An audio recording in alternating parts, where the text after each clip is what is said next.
మచిలీపట్నంలోని మంగినపూడి సముద్ర తీరం వేదికగా ప్రభుత్వం ప్రతిష్టాత్మకంగా నిర్వహిస్తున్న మసలా beach pest సందర్శకులను అలరిస్తోంది.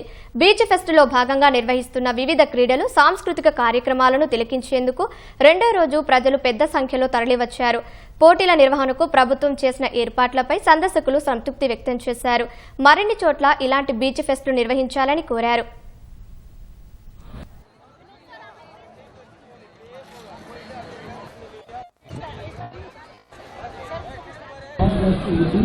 But also in the water, all the rescue teams.